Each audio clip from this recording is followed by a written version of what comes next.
163. 4. Isaiah 7, 8, and 9. Was she a virgin? We're going to find out today. All right, beautiful people. 163, 164. Betwabu, Sawubona means I see you. I acknowledge you. Betwabu, Yaya. Betwabu, Titi. Alicia, Sawubona. All right, y'all. Look, today is one of my favorite readings in Isaiah. Y'all, look. This particular chapter, amongst a few others in the book of Isaiah, have been totally misconstrued all across the church nation. And this is what they use. This particular chapter, chapter 7, is what they use to justify a virgin birth. But you cannot do that, because if you go back to the original text, what they're saying it says, it does not say that, which totally nullifies that altogether. Bruh. Okay, so we about to get started. It is Thursday, June the 4th, 2020, day 164, and we are reading Isaiah 7, 8, and 9. It is year 2 of reading through the books of instruction and the prophets from Yah. All right, y'all. Ain't there somebody's birthday today? Thisha, one of your children. Oh, was it? It's like 2 days ago. Text me. Somebody's birthday. I just thought about it. Is it Jania's? I thought it was Jania's birthday. Maybe her birthday was on the 2nd. Girl, I'm late. I'm sorry. Jania. Okay, it is today, the 4th. Happy birthday to you. Happy birthday to you. Happy birthday. Because I know she come in from time to time. So, happy birthday, girl. Happy birthday, Niecy Pooh. All right, y'all. Let's start this reading. When we get to it, listen. When we get to it, we're going to talk about it. Okay. Isaiah chapter 7. And it came to, wait, am I right, book? Yeah, okay. And it came to pass in the days of Ahaz, the son of Jotham, the son of Uzziah, the king of Judah, that Rezin, the king of Syria, and Pekahiah, the son of Remaliah, king of Israel, went up toward Jerusalem to war against it, but could not prevail against it. And it was told the house of David, saying, Syria is confederate with Ephraim, and his heart was moved, and the heart of his people, as the trees of the wood are moved with the wind. Then said Yahuwah unto Isaiah, Go forth now to meet Ahaz, thou and Shear-Jashub thy son, at the end of the conduit of the upper pool in the highway of the fuller's field, and say unto him, Take heed and be quiet, fear not, neither be faint-hearted, for the 2 tails of these smoking firebrands, for the fierce anger of Rezin with Syria and the son of Remaliah, because Syria, Ephraim, and the sons of Remaliah have taken evil counsel against thee, saying, Let us go up against Judah and vex it. Let us make a breach therein for us, and set a king in the midst of it, even the son of Tabel. Listen, and when y'all reading this chapter, y'all must pay attention to what's going on. It never ceases to fail that when people give prophecy in the church world, they seem to take out a couple scriptures and isolate them from the rest of the text. Even Isaiah 53, y'all. Even Isaiah 53, where they're trying to say that is JC. That is not. You have to go. You remember, scrolls did not have chapters and verses. So to get the full context of Isaiah 53, to realize that the suffering servant who Isaiah 53 is talking about is still Israel. You must go back like a whole chapter.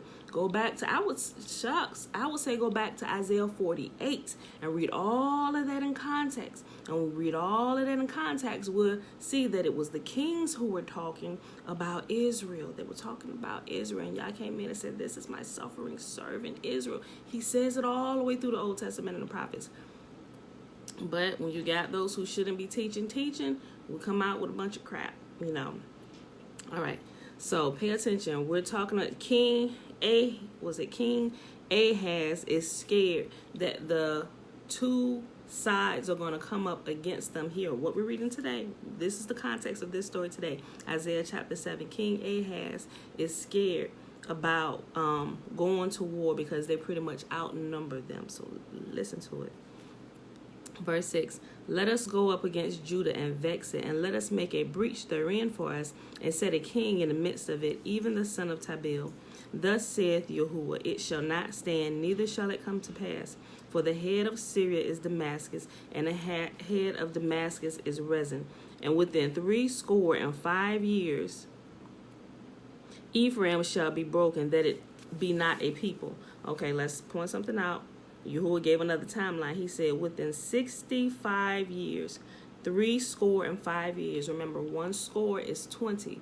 So 60, 20, 40, 60. And some versions of scripture will actually tell you within 65 years. But if you read in the KJV, it just says 65 years. So Yahuwah told him, listen, I am going to destroy their plans. And he said within 65 years, it will be completely broken. We know that's a long time, but he gave them an exact time marker here.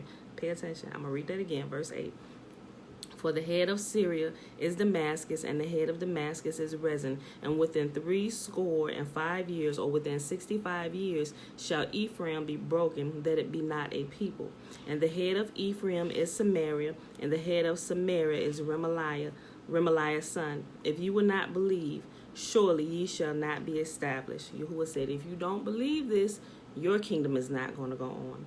Moreover, Yahuwah spake again unto Ahaz, saying, listen, here's where we get into it. Remember, Yahuwah is asking this king right here, this king of Judah, King Ahaz. Listen, verse 10, Isaiah chapter 7, verse 10. Pay attention, y'all.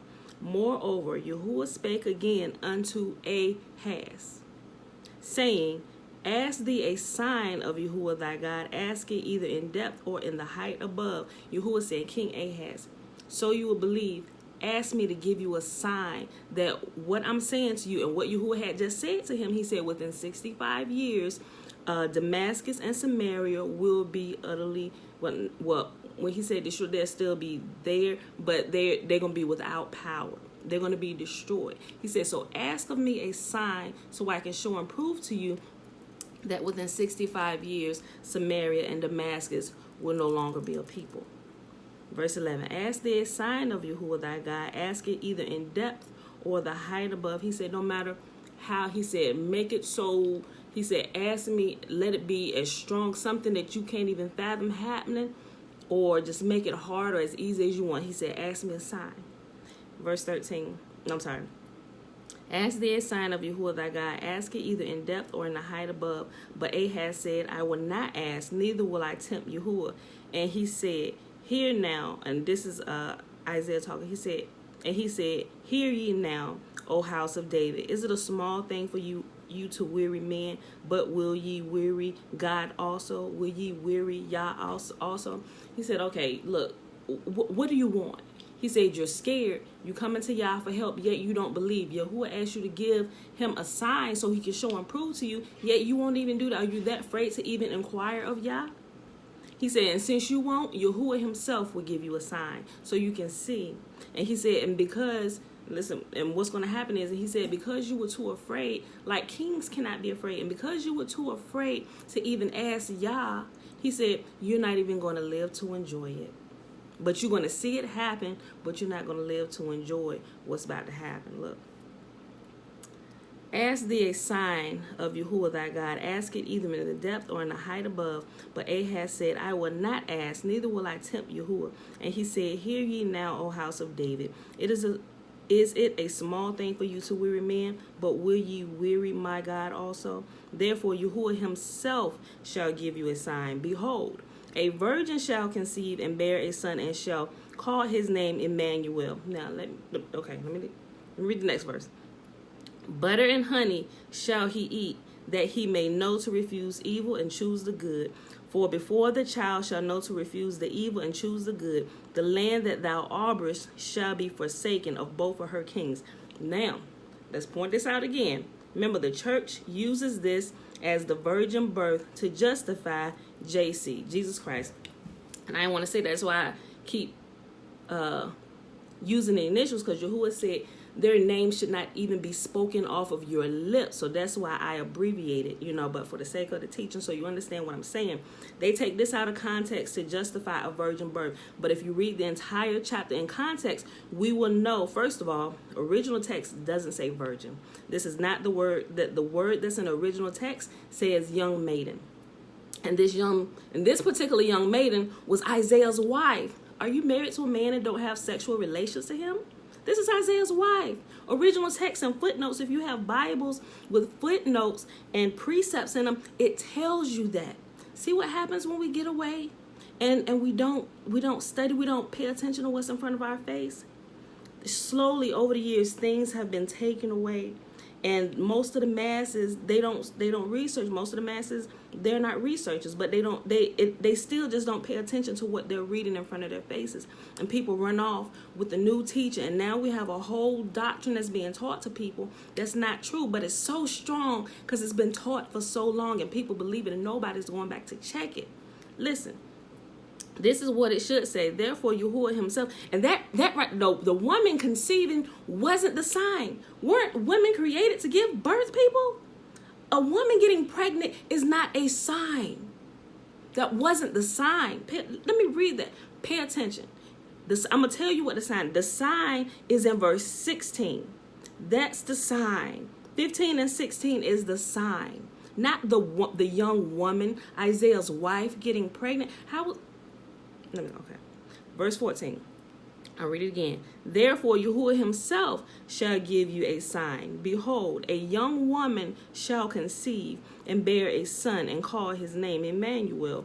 Here's a sign. Butter and honey shall he eat, that he may know to refuse the evil and choose the good. For before the child shall know to refuse the evil and choose the good. And here it is, the sign right here. And listen, think about children. Think about the age where we know children know what they're doing, right from wrong, before we know that they are consciously making a decision. Not a child who's learning how to write and writing on the wall, because you have toddlers doing it. But maybe those who are a little bit older who want to see if they can get away with it and then blame their sibling.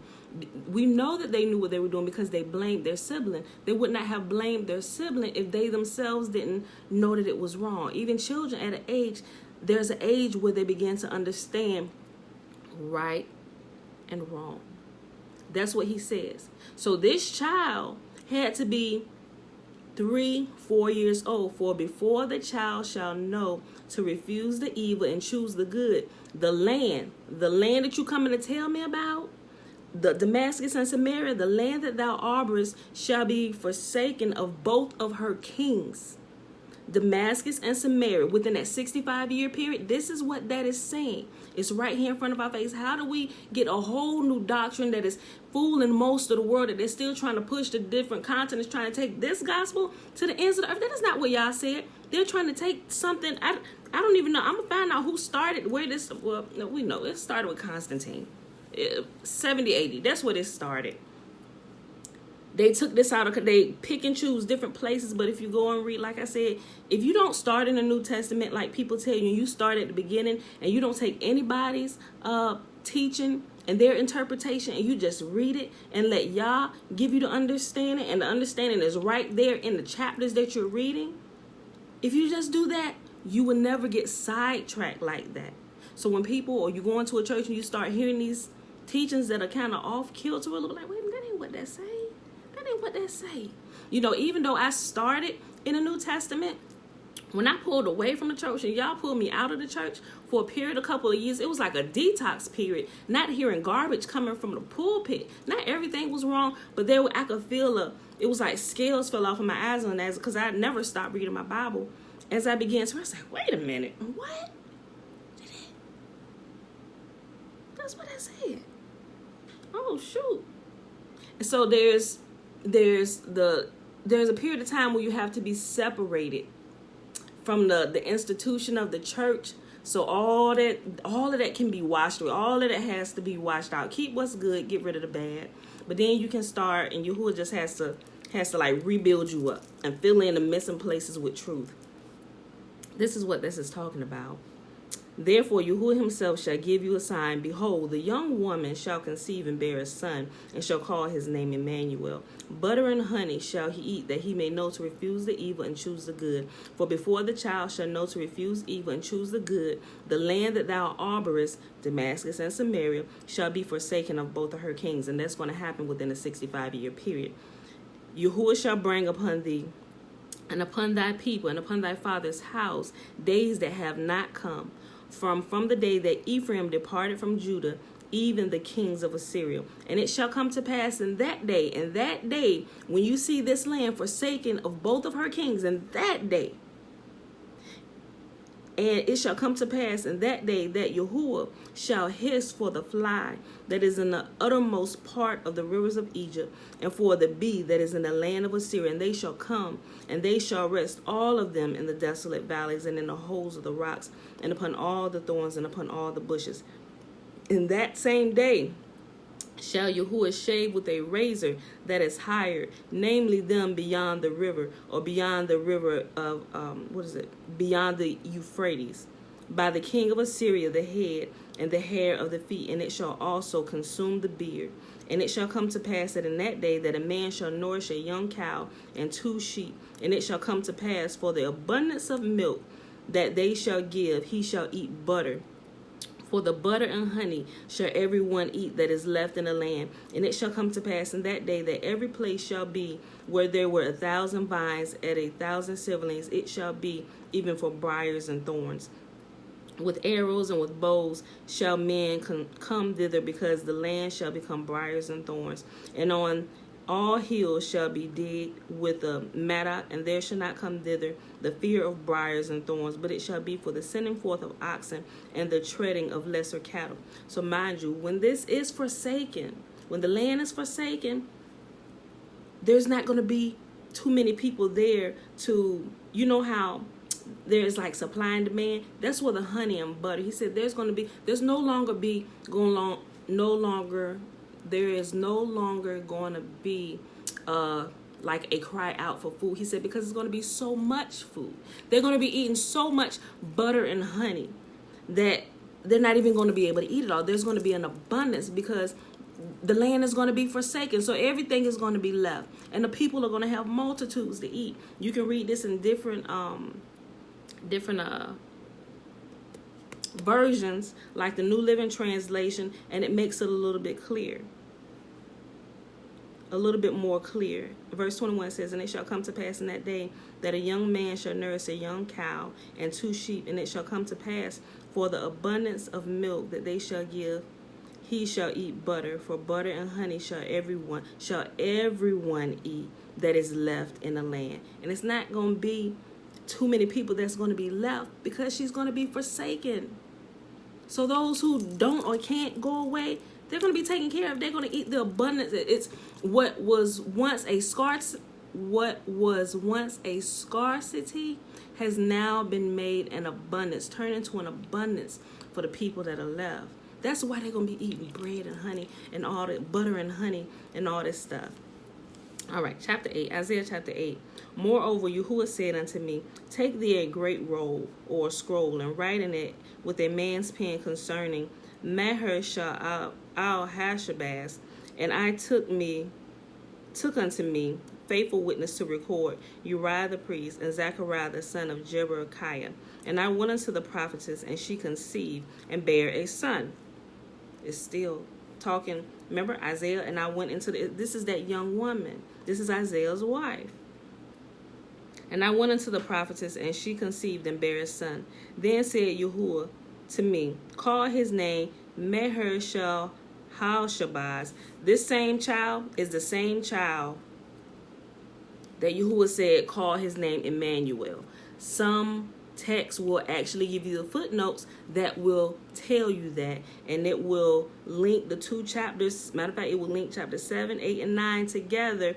This child Emmanuel and Maher Shalal Hashbaz is the same child. It's Isaiah's son. And some of the footnotes say Emmanuel is Isaiah's son. Maher Shalal Hashbaz, I think I said it. Maher Shalal Hashbaz is Isaiah's son. The young woman, or where some versions of the Bible change young woman to virgin. Remember, the two words in the original text that they use is Alma and Bethulah. And Alma, I believe, I don't want to get these mixed around. I put the definitions of them in but one of them means, I think Alma starts with A. Alma means, is it virgin? One means virgin, one means just young woman, not virgin, meaning it has no connotation of sexual purity. And that was the word. The one that doesn't have any connotation of sexual purity is the one that was used in the original text. So that was the word, and they just, the English language, they just lump everything into one, virgin. And it's not virgin, it's a young woman who was not a virgin, which was here, which was Isaiah's wife. Like I said, Bibles bring this out, but for some reason, when people don't read themselves, they can't call people on their crap. Wait a minute, why does this? You have to explain this. And people, when they don't pay attention, they don't read, they're taken away, and they just keep going on, and they're led off a cliff with some doctrine that has never been proven when the truth is in front of your face. Then said Yahuwah to me, call his name Maher-shalal Hashbaz. For before the child shall have knowledge to cry, my father and my mother, the riches of Damascus. Remember, we're talking about the same thing, Damascus and Samaria. Listen. For before the child shall have knowledge to cry, my father and my mother. When do children start talking? When do children start talking? Around about the toddler age?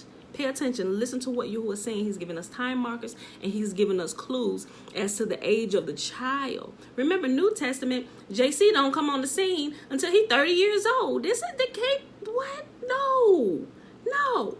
Because it says, before the child shall have knowledge to cry. All right?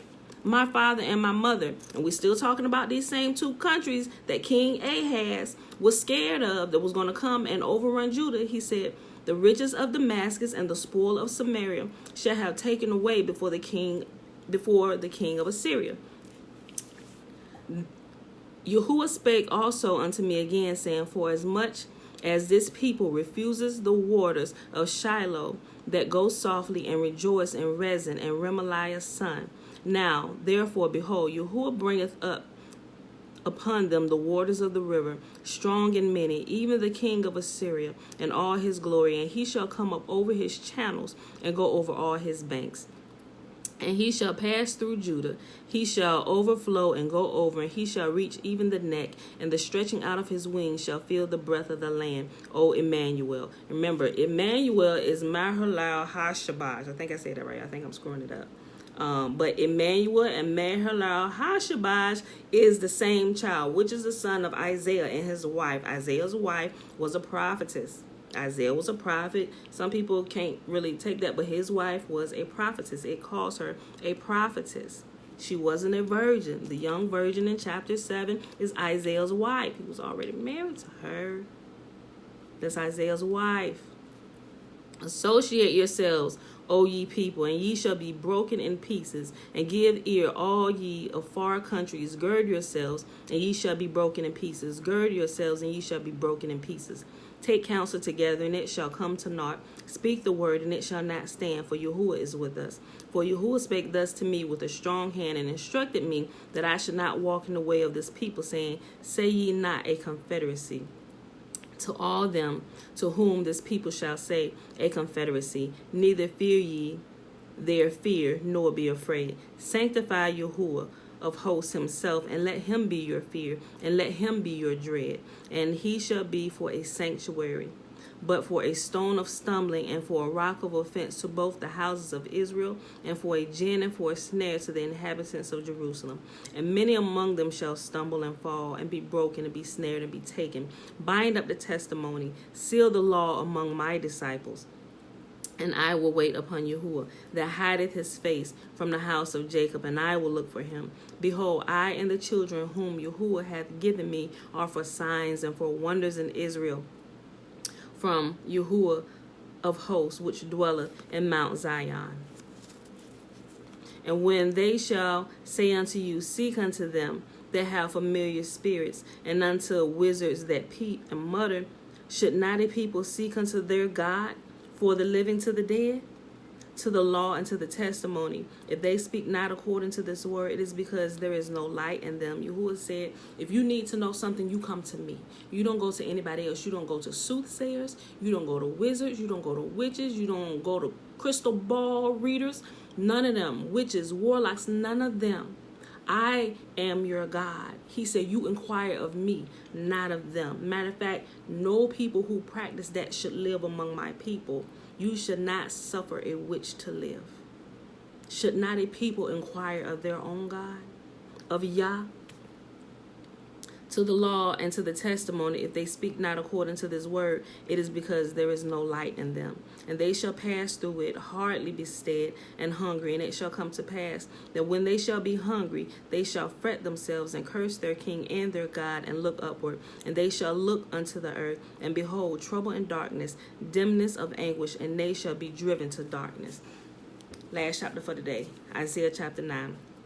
Nevertheless, the dimness shall not be such as was in her vexation, when at the first he lightly afflicted the land of Zebulun and the land of Naphtali, and afterward did more grievously afflict her by the way of the sea beyond Jordan, in Galilee of the nations. The people that walked in darkness have seen a great light, that they may dwell in the land of the shadow of death. Upon them hath the light shined.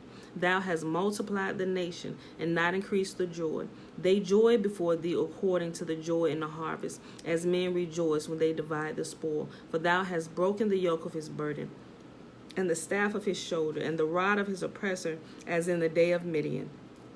For every battle of the warrior is with confused noise, and garments rolled in blood, but this shall be with burning and fuel of fire. For unto us a child is born, and unto us a son is given, and the government shall be upon his shoulder, and his name shall be called Wonderful, Counselor, the Mighty God, the Everlasting Father, the Prince of Peace. Let's stick a pen right there. This right here is also another one that they pull out. Chapter 6 of Isaiah chapter 9 is talking about King Hezekiah. We can find out more about them. I'm going to give you the resources. I'm going to put it in the description below here, where how you can link these scriptures together. Because if you're not reading it, and if you're not really familiar with it, when you come upon this, you will not be able, oh yeah, this King Hezekiah. Because in another place, it gives the interpretation. It tells you exactly who this is talking about. Chapter 6 of Isaiah chapter 9 is not talking about JC from the New Testament. It's talking about King Hezekiah. Verse 7. I'm going to read verse 6 again. For unto us a child is born, unto us a son is given, and the government shall be upon him. Matter of fact, this is Isaiah. Isaiah was the prophet to King Hezekiah. Remember King Hezekiah got sick? It was the prophet Isaiah who was praying for him. Every king has a prophet and a priest assigned to them, some more than one. And it tells you can link up all the prophets with the current kings of the current time. For unto us a child is born, unto us a son is given, and the government shall be upon his shoulder, and his name shall be called Wonderful, Counselor, the Mighty God, the Everlasting Father, the Prince of Peace. Of the increase of his government and peace there shall be no end, and upon the throne of David, and upon his kingdom, to order it and to establish it with judgment and with justice from henceforth forever. The zeal of Yahuwah of hosts will perform this. Like I said, for 6 and 7, all this right here in today's reading, I am going to, matter of fact, I did a whole post. It's been weeks now, well, months now, because I actually talked about this with some of my big posts that I post with the colorful backgrounds. We did I went through all of it. But I put all of that in the comment section for you today. Yahuwah sent a word unto Jacob, and hath lighted upon Israel. And all the people shall know, even Ephraim and the inhabitant of Samaria, that say in their pride and their stoutness of heart, the bricks are falling down, but we will build with hewn hewn stones. The sycamores are cut down, but we will change them into cedars. Therefore, Yahuwah shall set up the adversaries of Rezin against him and join his enemies together, the Syrians before and the Philistines behind, and they shall devour Israel with open mouth. For all his anger is not turned away, but his hand is stretched out still. For the people turn not unto him that smiteth them, neither do they seek Yahuwah of hosts. Therefore, Yahuwah will cut off from Israel head and tail, branch and rush in one day. The ancient and honorable, he is the head, and the prophet that teacheth lies, he is the tail. For the leaders of this people cause them to err, and they that are led of them are destroyed. So we got some of the same stuff happening. I'm so glad the churches have been shut down to give the people a chance to detox from the ignorance that's being taught across the pulpit, saying that Yah is behind it. He is not. You're teaching lies that you have inherited from people that don't even know that they inherited lies. Jeremiah tells us that. My people have inherited lies, and they're still doing it. Everything that's happening in the church and what they're worshiping, Yahuwah calls it out in the books of Isaiah, Jeremiah, and Ezekiel. Son of man, do you see what the preachers, the priests are doing? Do you see what they're doing?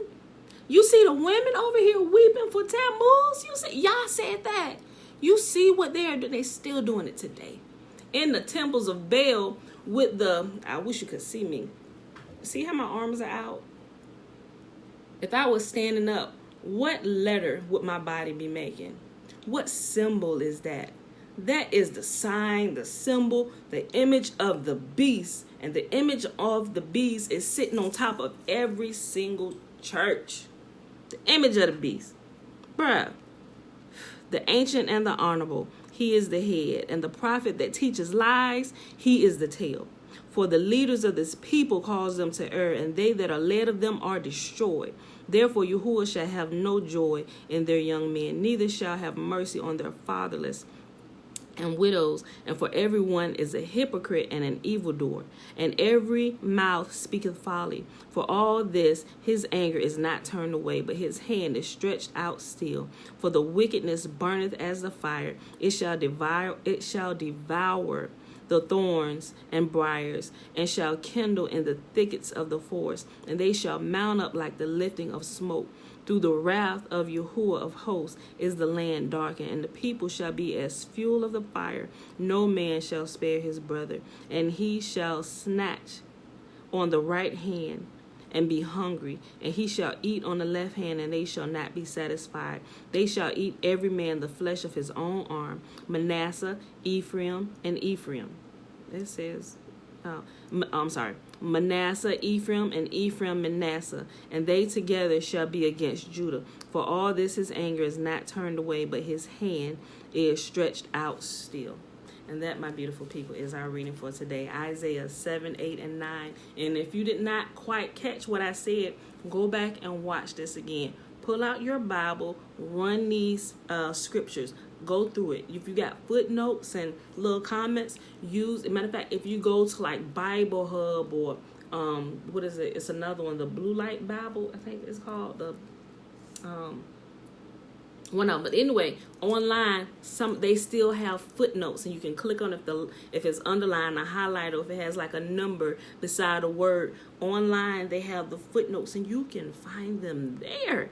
You can find those there. If you don't have a Bible that has those references and stuff in it, the footnotes, like a Thompson Chain has that. A Hebrew Greek Study Bible has that. But if you go online, if you don't have those, go online and click on this stuff and go online. And you're going to be quite shocked at what you see has been in plain sight all this time, yet you have been led away with lies. It will blow your mind and allow Yahuwah to open your understanding and open your heart and help you to see clearly. When you can see clearly, you can decipher truth from error. And when you can begin to decipher truth from error, you can see what in the world is going on in the world today. You'll clearly see what's happening. You'll clearly see that Yahuwah is waking up the children of Israel. Guys, that's all I'm going to say about this today. So I hope you enjoyed the reading. Like I said, Isaiah 7, 8, and 9. This is day 164 of year 2 of reading through the books of instruction and the prophets.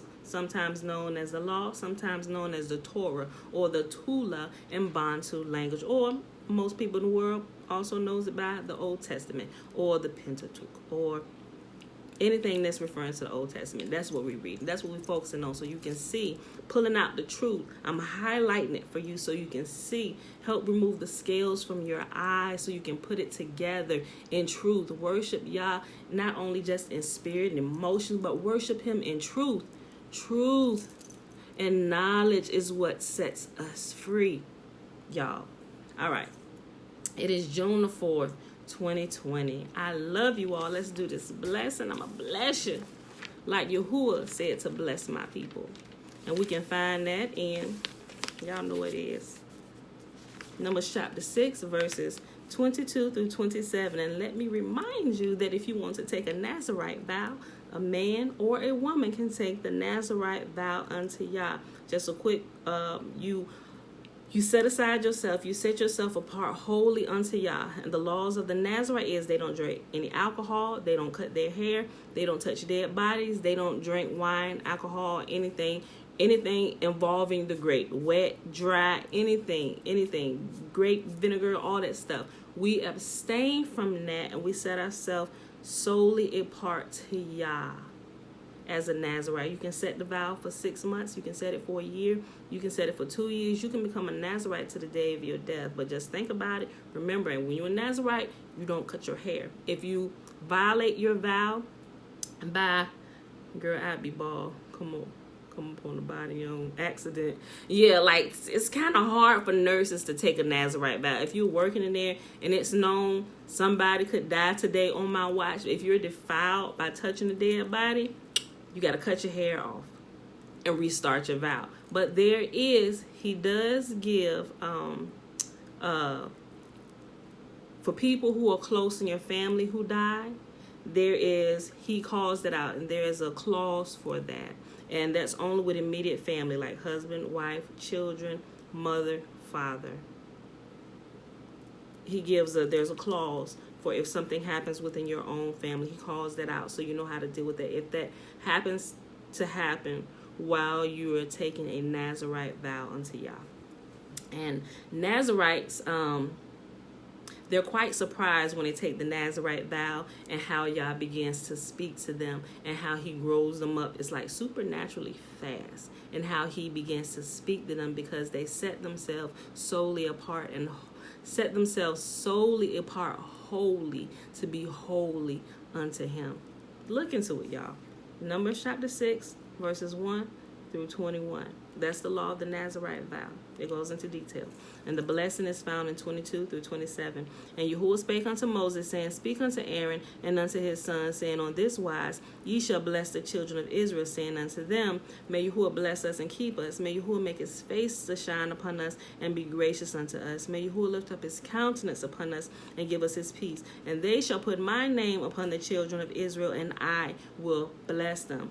All right, beautiful people, I love y'all, and I will see y'all bright and early Friday morning, 7:15 a.m. Boo.